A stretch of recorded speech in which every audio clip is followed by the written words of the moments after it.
नमस्कार दोस्तों, self made tutorial में एक बार फिर से आपका स्वागत है। आज के लेक्चर सीरीज में आप देखेंगे उत्तर भारत में अलाउद्दीन खिलजी का साम्राज्य विस्तार। ये टॉपिक जो है लिया गया है डायनेस्टी खिलजी यानी खिलजी वंश से। खिलजी वंश का संस्थापक था जलालुद्दीन खिलजी और इसका सबसे प्रतापी शासक या कुशल शासक जो हुआ वो हुआ अलाउद्दीन खिलजी। तो इसके पहले के लेक्चर में आपने देखा होगा अलाउद्दीन खिलजी का प्रशासनिक व्यवस्था किस तरह से अपनी सैन्य व्यवस्था अपने प्रशासन को उसने मजबूत किया, और फिर अलाउद्दीन खिलजी की इकोनॉमिक पॉलिसी यानी उसकी आर्थिक नीति। इसके आर्थिक नीति के अंतर्गत आपने पढ़ा मार्केट पॉलिसी यानी बाजार नीति और उसकी रेवेन्यू रिफॉर्म्स यानी उसकी कर सुधार। इस तरह से आर्थिक नीति के तहत आपने ये सब पढ़ा। अब आगे देखेंगे उत्तर भारत में अलाउद्दीन खिलजी का साम्राज्य विस्तार। वैसे में मेन टॉपिक है अलाउद्दीन खिलजी का साम्राज्य विस्तार या अलाउद्दीन खिलजी की विजय, लेकिन उत्तर भारत में भी उसने अपना साम्राज्य विस्तार किया और सल्तनत काल का वह पहला ऐसा शासक था जिसने दक्षिण भारत तक अपने साम्राज्य का विस्तार किया। तो एक साथ उत्तर भारत और दक्षिण भारत को एक साथ लेकर लेक्चर में आने का मतलब था कि लेक्चर बहुत लंबा हो जाएगा, जो आप भी बोर हो जाएंगे। इसीलिए मैंने इसका 2 पार्ट कर दिया है, पार्ट 1 और पार्ट 2। पार्ट 1 में आप पढ़ेंगे उत्तर भारत में साम्राज्य विस्तार और पार्ट 2 में आप पढ़ेंगे दक्षिण भारत में अलाउद्दीन खिलजी का साम्राज्य विस्तार। तो हम आगे बढ़ते हैं। इस क्वेश्चन को करते हुए या ये कहें कि इस टॉपिक को कंप्लीट करने के लिए हमने क्या किया, थोड़ा सा अलाउद्दीन खिलजी का बचपन का या प्रारंभिक परिचय दिया है। और उसके बाद इसके पहले के वीडियो में तो आप देख ही चुके हैं कि कैसे उसके सामने कौन सी कठिनाइयाँ आती है और इस कठिनाइयाँ या अपने साम्राज्य में फैले विद्रोहों को शांत करने के लिए उसने कौन सी नीति अपनाई। तो उस पर मैं ज़्यादा फोकस नहीं करूँगी। मैं आज फोकस करूँगी सिर्फ उसके उत्तर भारत में उसने अपनी कौन कौन सी विजय हासिल की और किस तरह की विजय हासिल की। ठीक है, तो फिर हम आगे बढ़ते हैं। अलाउद्दीन खिलजी गद्दी पर कब बैठता है? 1296 ईस्वी में। जलालुद्दीन खिलजी यानी कि वो अपने चाचा को मारने के बाद वह गद्दी पर बैठता है और खुद अपनी चाचा की हत्या करता है। आपने मूवी देखी होगी पद्मावत मूवी में आपने देखा जलालुद्दीन और अलाउद्दीन खिलजी का रोल अदा किया था रणवीर सिंह ने। तो इस तरह से आप मूवी देख लेंगे तो थोड़ा सा चरित्र चित्रण जो अलाउद्दीन खिलजी का आपके मन में एक तैयार हो जाएगा। तो देखते हैं अलाउद्दीन खिलजी के बचपन का नाम जो था अली तथा गुरसौस्प था। जलालुद्दीन के दिल्ली तख्त पर बैठने के बाद उसे अमीर ए तजुक का पद मिला। जब जलालुद्दीन उसका चाचा खिलजी वंश का संस्थापक था गद्दी पर बैठा तो उसने अपने भतीजे को अमीर ए तजुक का पद दिया। और इस तरह से अलाउद्दीन जो था बचपन से ही बहुत ही प्रभावशाली था। मलिक छज्जू के विद्रोह को दबाने में महत्वपूर्ण भूमिका निभाने के कारण जलालुद्दीन ने इसे कड़ा और मानिकपुर की सूबेदारी सौंप दी। भीलसा, चंदेरी और देवगिरी के सफल अभियानों से प्राप्त अपार धन ने इसकी स्थिति और मजबूत कर दी। यानी भीलसा, चंदेरी और देवगिरी जो था वहां पर उसने अपनी विजय पताका फहराया था, उसे अपार धन संपत्ति प्राप्त हुई और इस धन संपत्ति से उसकी स्थिति अलाउद्दीन की स्थिति और मजबूत हुई। और इस प्रकार जब वो विजय का संदेश लेके राजमहल में आया तो उसने धोखे से अपने चाचा जलालुद्दीन की हत्या कर दी और 22 अक्टूबर 1296 ईस्वी को दिल्ली में स्थित बलबन के लाल महल में अपना राज्याभिषेक संपन्न करवाया। राज्याभिषेक के बाद उत्पन्न कठिनाइयों का सफलतापूर्वक सामना किया और उसने कठोर शासन व्यवस्था के अंतर्गत अपने राज सीमाओं का विस्तार किया। ऐसा नहीं कि वो गद्दी पर बैठा तो वो आसानी से उसे गद्दी मिल गई। जब गद्दी पर बैठा तो एक तो वो खुद हत्या करके और विद्रोह करके गद्दी प्राप्त किया था, तो इसीलिए उसे हर हमेशा विद्रोह का भय बना रहता था।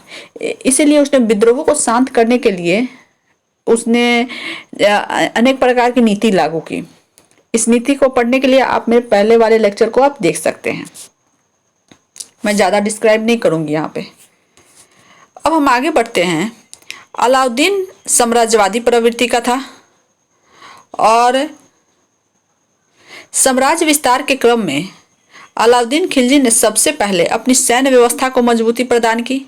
इसके लिए उसने नई आर्थिक नीति लागू की, यानी अपनी सेना को मजबूती प्रदान किया। सेना में उसने हुलिया और दाग रखने की प्रथा प्रारंभ किया और अपने सैनिकों को वह नगद वेतन देता था, उन्हें अनुशासित किया, उनकी अच्छी तरह से देखभाल करता था। अगर नगद वेतन देता था और इसके लिए ही, यानी उस वेतन में उनकी सेना अपनी आवश्यकता की पूर्ति कर सके, उन्हें किसी तरह की परेशानी न हो, इसके लिए उसने नई आर्थिक नीति लागू की। इस नई आर्थिक नीति के तहत उसने अपनी अर्थव्यवस्था को मजबूत किया और एक मजबूत सैन्य प्रशासन स्थापित किया।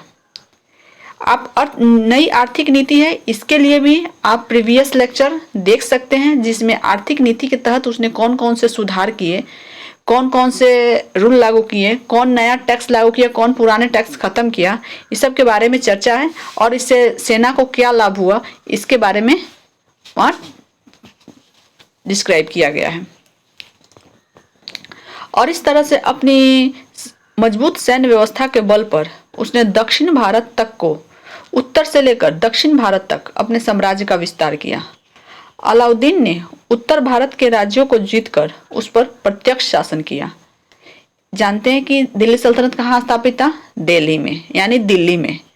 और दिल्ली से दक्षिण तक शासन करना, प्रत्यक्ष शासन करना असंभव था।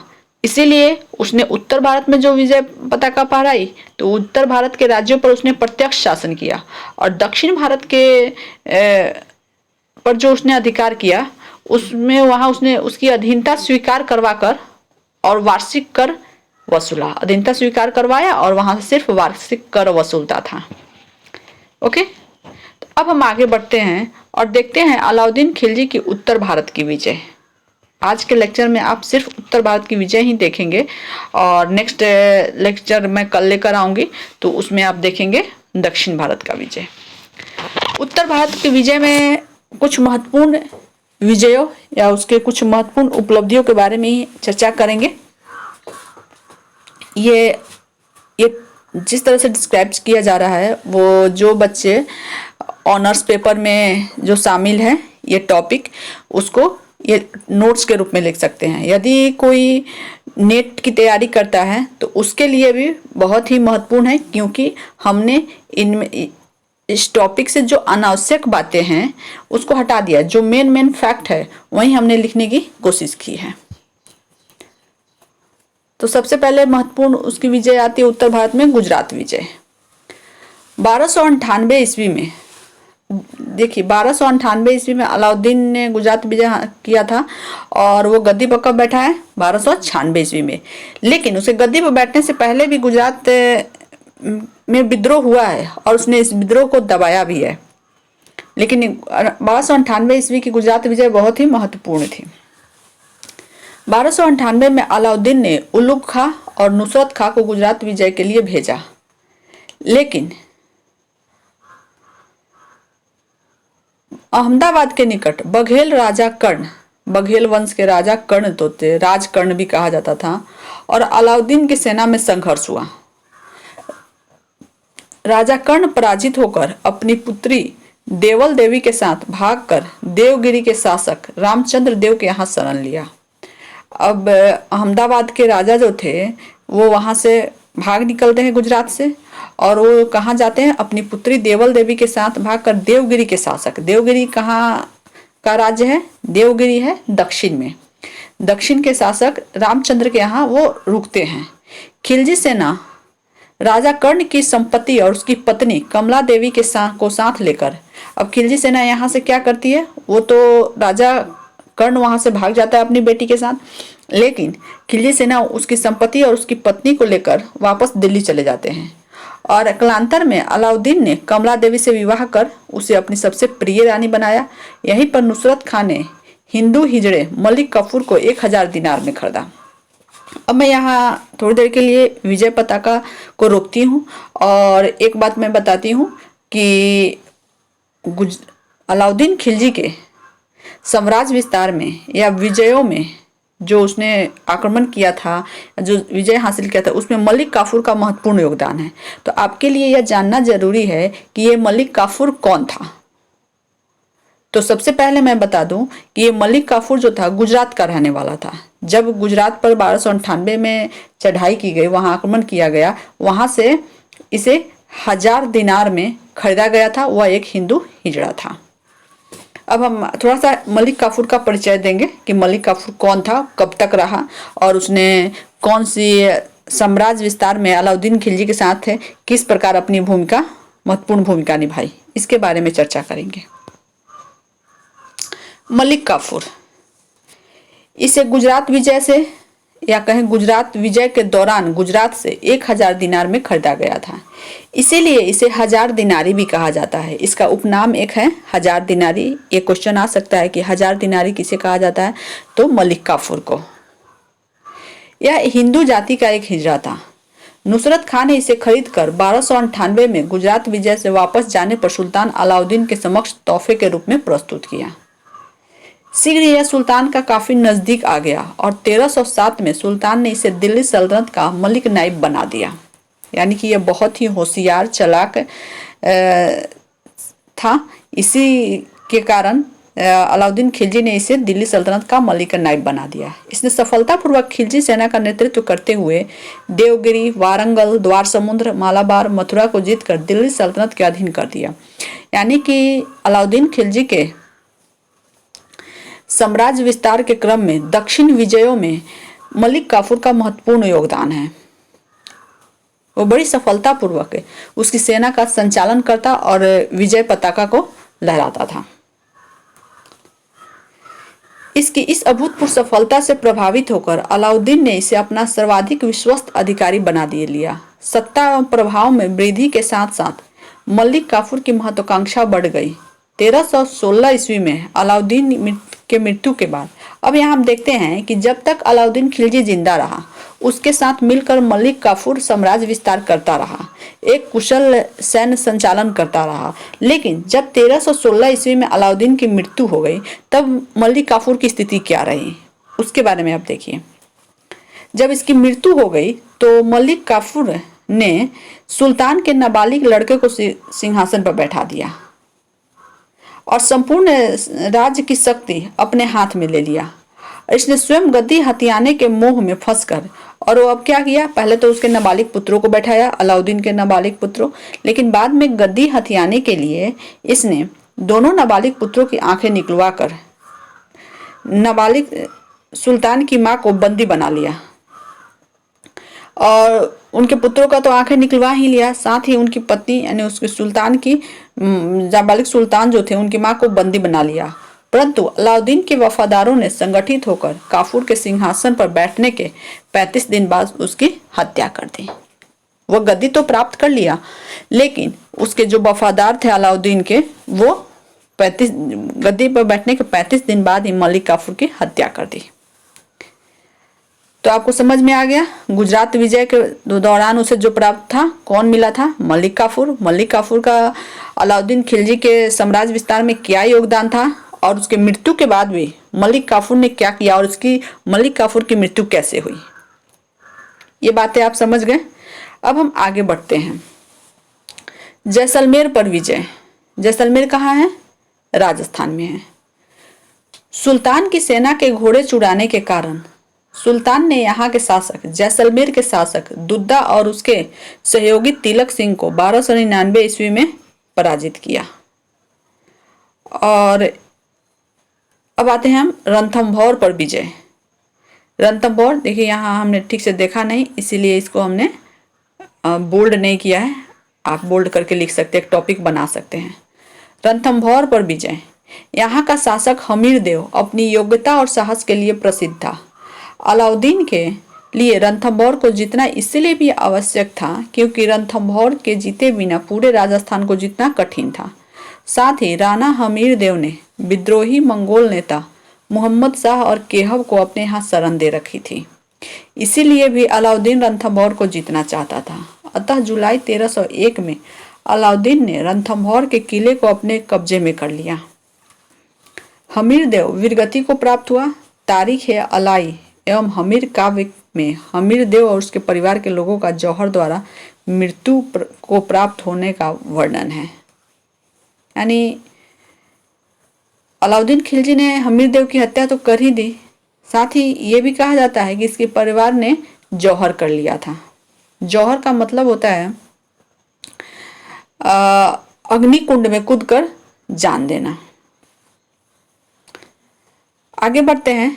चित्तौड़ पर आक्रमण एवं मेवाड़ विजय। अलाउद्दीन खिलजी के उत्तर भारत के विजयों में चित्तौड़ पर और मेवाड़ विजय जो है सबसे महत्वपूर्ण विजय है। मेवाड़ की राजधानी कहाँ थी? चित्तौड़ थी। वहाँ का शासक राणा रतन सिंह था। ये आप फिर से मैं आप एक बात रिपीट करना चाहूँगी कि ये चित्तौड़ आक्रमण एवं मेवाड़ विजय जो है वो आप पद्मावत मूवी जो है उसी की कहानी इसमें डाला गया है। यही चित्तौड़ और राणा रतन सिंह थे। आप अगर मूवी नहीं देखें तो आप एक बार देख सकते हैं। और वहाँ का शासक कौन था? रतन सिंह। चित्तौड़ का किला सामरिक दृष्टि से बहुत ही महत्वपूर्ण था और सुरक्षित स्थान बना था।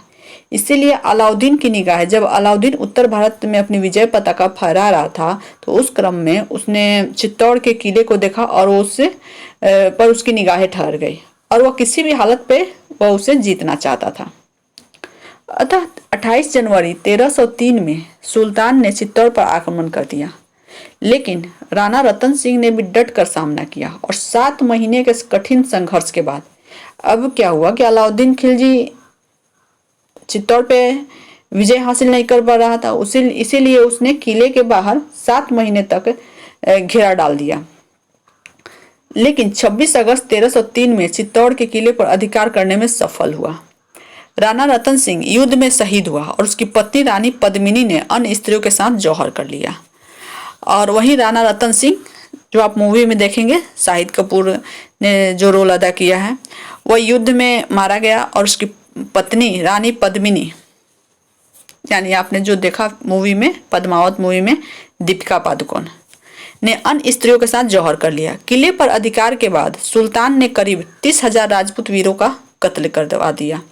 उसने चित्तौड़ का नाम अपने पुत्र खिज्र खां के नाम पर खिजराबाद रखा और उसे खिज्र खां को सौंप कर दिल्ली वापस आ गया। एक बार तो फिर देखिएगा कि चित्तौड़ पर कैसे उसने अपने पुत्र को वहाँ की गद्दी दे दी और खुद वापस आया और उसका नाम भी चेंज कर दिया। क्या नाम रखा?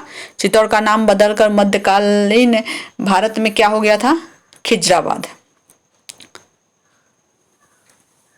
चित्तौड़ को पुनः स्वतंत्र कराने का प्रयत्न राजपूतों द्वारा जारी था। इसी बीच अलाउद्दीन ने खिज्र खां को वापस दिल्ली बुलाकर चित्तौड़ दुर्ग की जिम्मेदारी राजपूत सरदार मालदेव को सौंप दिया। गुहिलौत राजवंश के हमीरदेव ने मालदेव पर आक्रमण कर 1321 ईस्वी में चित्तौड़ सहित पूरे मेवाड़ को आजाद करवा लिया। इस तरह अलाउद्दीन की मृत्यु के बाद चित्तौड़ एक बार फिर से पूर्ण स्वतंत्र हो गया। ठीक, अब हम आते हैं मालवा विजय। मालवा कहाँ है? मध्य प्रदेश में। 1305 ईस्वी में यहाँ पे अधिकार करता है। मालवा पर शासन करने वाला महलक देव और उसका सेनापति हरनंद कोका प्रधान बहादुर योद्धा थे। 1305 में अलाउद्दीन ने मुल्तान के सूबेदार आइन उल मुल्क के नेतृत्व में एक सेना को मालवा पर अधिकार करने के लिए भेजा। दोनों पक्षों के संघर्ष में महलक देव और उसका सेनापति हरनंद मारा गया। नवंबर 1305 को किले पर अधिकार के साथ ही उज्जैन, धारानगरी, चंदेरी आदि को जीतकर मालवा समेत दिल्ली सल्तनत में मिला लिया गया। 1308 में अलाउद्दीन ने सिवाना पर अधिकार करने के लिए आक्रमण किया और वहां के परमार राजपूत शासक शीतल देव ने कड़ा संघर्ष किया, परंतु अंततः मारा गया और कमालुद्दीन गुरु को वहां का शासक नियुक्त किया गया। आप यहाँ देखेंगे, यहाँ पर मैंने किसके साथ युद्ध हुआ, किस किस के बीच हुआ, क्या रिजल्ट आया, कब हुआ और क्या क्षति हुई, इन्हीं तथ्यों पर प्रकाश डालने की मैं कोशिश कर रही हूँ, क्योंकि इससे जुड़े हुए बहुत सारी ऐसी छोटी छोटी कहानियाँ हैं, ऐसे उदाहरण हैं जो मैं लेकर नहीं आई हूँ। इसके लिए आप डिटेल्स में बुक वगैरह होगा, जो भी आपका ऑथेंटिक बुक, टेक्स्ट बुक, आप उसे पढ़ सकते हैं। अब हम आगे बढ़ते हैं। जालौर। जालौर का शासक कौन था?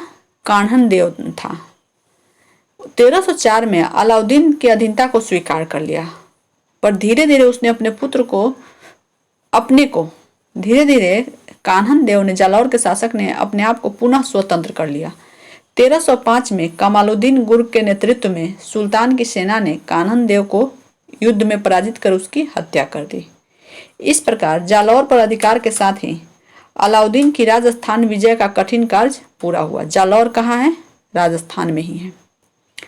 1311 तक उत्तर भारत में सिर्फ नेपाल, कश्मीर एवं असम ही ऐसे भाग शेष बचे थे जिन पर अलाउद्दीन अधिकार नहीं कर सका। आपको समझ में आ गया होगा कि उत्तर भारत के संपूर्ण प्रांतों में अलाउद्दीन खिलजी ने अपने विजय पताका फहराया था, अपना साम्राज्य का विस्तार किया था, लेकिन उत्तर भारत के किस क्षेत्र पर अलाउद्दीन खिलजी का अधिकार नहीं है? तो लिखा हुआ है 1311 तक तो वह कर चुका था, पूरा उत्तर भारत कंप्लीट कर चुका था। नेपाल, कश्मीर और असम ऐसे क्षेत्र थे जहां पे अलाउद्दीन खिलजी ने अपना साम्राज्य विस्तार नहीं किया था। और इसके बाद उसकी मृत्यु कब होती है? 1316 में। 1311 के बाद उसने दक्षिण भारत में प्रवेश किया और दक्षिण भारत में अपने साम्राज्य विस्तार के क्रम में ही उसकी मृत्यु हो जाती है। तो इस तरह से ये वीडियो आगे जारी रहेगा, इसका पार्ट 2 देखना ना भूले। मैं कल ही लेकर आऊंगी दक्षिण भारत में अलाउद्दीन खिलजी का साम्राज्य विस्तार। आप हमें ज़रूर बताएं कि आपको ये वीडियो कैसा लगा। यदि वीडियो आपको लगा हो, अच्छा लगा हो, इम्पोर्टेंट लगा हो तो वीडियो को लाइक करें, अपने दोस्तों को भी ज़्यादा से ज़्यादा शेयर करें। अगर आप चैनल को सब्सक्राइब नहीं किए, सब्सक्राइब कर लीजिए, क्योंकि यहाँ पे भारत के संपूर्ण इतिहास के बारे में, संपूर्ण इतिहास कहने का मतलब प्राचीन भारत का इतिहास, मध्यकालीन और आधुनिक भारत का इतिहास के साथ साथ चीन जापान का इतिहास, अमेरिका का इतिहास, यूरोप के इतिहास के भी लेक्चर लेकर आ रही हूँ और साथ ही इस पे बहुत सारे लेक्चर अपलोड भी किए जा चुके हैं। तो इस तरह से आप चैनल पर बने रहें ताकि आपको किसी तरह की परेशानी ना हो। बहुत जल्दी मैं नेट की क्लासेस के लिए जो यूनिट वाइज जो टॉपिक है उसको लेकर आऊँगी। इसके लिए आप चैनल को सब्सक्राइब कर लें अगर आप सब्सक्राइब नहीं किए हैं तो, और इस तरह से अपना सुझाव और सहयोग देते रहें, चैनल को फॉलो करते रहें। इसके लिए आपको बहुत बहुत धन्यवाद।